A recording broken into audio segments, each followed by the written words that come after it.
स्वतंत्रता के 75 साल हम सब ने, हमारे देश ने पूर्ण किए हैं। इस उपलक्ष्य पर आप सभी को शुभकामनाएं। हमारे लिए गौरव का क्षण है और हमारे लिए संकल्प का भी क्षण है। 15 अगस्त 1947 को हमको स्वतंत्रता मिली। अंग्रेजों से हमने अपने देश को अपने हाथ में ले लिया। यकायक नहीं हुआ है। और भारत का इतना बड़ा भूभाग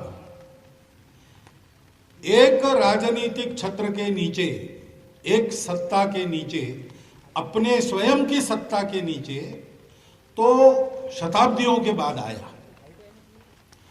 इस लंबे कालखंड में संपूर्ण देश को ऐसा बनाने की भरसक चेष्टा बहुत लोगों ने की। 1857 के बाद का ही कालखंड देखते हैं तो प्रत्यक्ष शस्त्रास्त्रों के साथ संघर्ष, समाज में राजनीतिक जागृति करके आंदोलन, समाज के दोष हटा के समाज को सुधारित रूप में, संगठित रूप में आगे लाना और समाज में स्वत्व, देशभक्ति का भाव जागरण, इन चारों रास्तों पर अनेक लोगों ने अपना सर्वस्व देकर काम किया है। इतना जब किया तब 15 अगस्त को हमको स्वतंत्रता मिली। यानी क्या?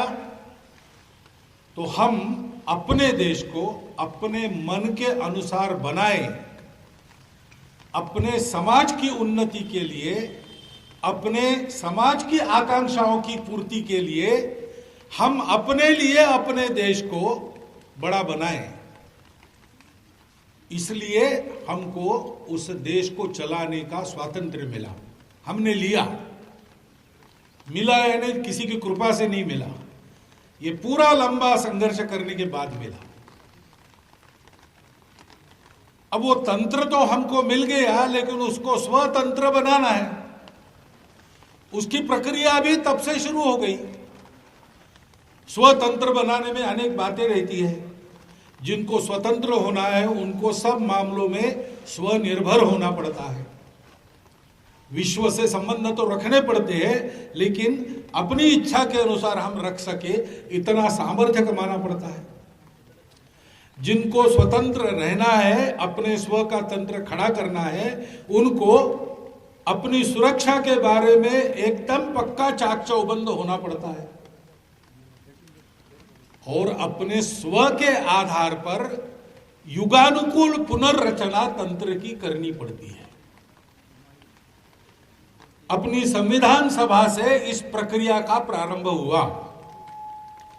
यह प्रक्रिया भी लंबी चलेगी, क्योंकि हमने अपने प्रकृति के अनुसार, अपनी इच्छा के अनुसार, अपनी आकांक्षा के अनुसार अपने देश को चलाने का प्रारंभ 15 अगस्त 1947 को शताब्दियों के बाद किया। तब तक तो कभी सिकंदर, कभी कोई वही अपने उद्देश्यों के लिए हमारे देश को चलाते थे। और इसलिए ये लंबी प्रक्रिया चलेगी। उसमें वही परिश्रम, वही त्याग आवश्यक है। हमारा राष्ट्रध्वज बताता है हमको कैसा देश गढ़ना है। वो देश दुनिया में बड़ा होगा तो क्या होगा? तो वो अन्य लोगों पर राज्य नहीं करेगा, डंडा नहीं चलाएगा। वो तो अपने त्याग से दुनिया को गढ़ेगा, दुनिया के हित के लिए त्याग करेगा।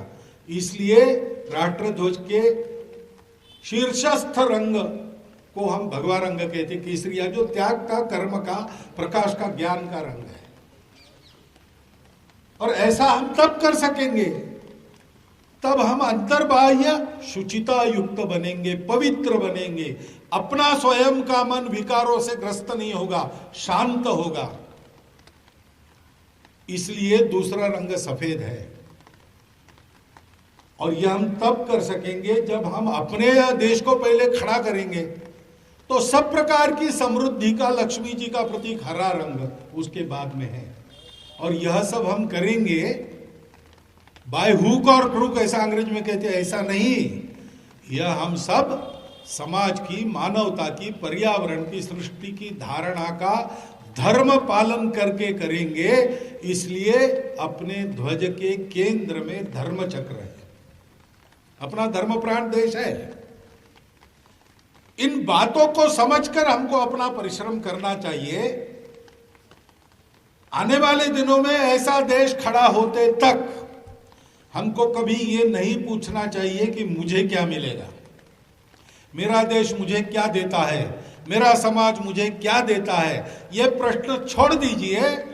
मैं अपने देश को क्या दे रहा हूं, मैं अपने समाज को क्या दे रहा हूं, मेरी उन्नति में मेरे समाज की, देश की उन्नति हो रही कि नहीं, इसका विचार करके ही मैं अपना जीवन जीऊं, इसकी आवश्यकता है।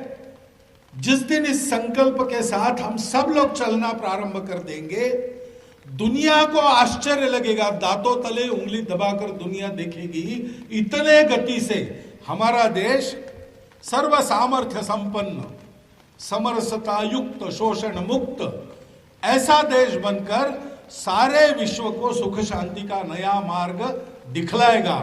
इसमें कोई शंका रखने की आवश्यकता नहीं। हमारे देश के सब पुरोधाओं ने इस आशावादिता को, इस भविष्यवाणी को प्रकट किया है। उनकी इस आशा को साकार करने के लिए हमारी भी यह आकांक्षा है। उस आकांक्षा के संकल्प पर पक्का होकर हम लोगों को आज इस झंडा वंदन के कार्यक्रम से इस संकल्प के साथ विदा होना पड़ेगा। इतना एक स्मरण इस प्रसंग पर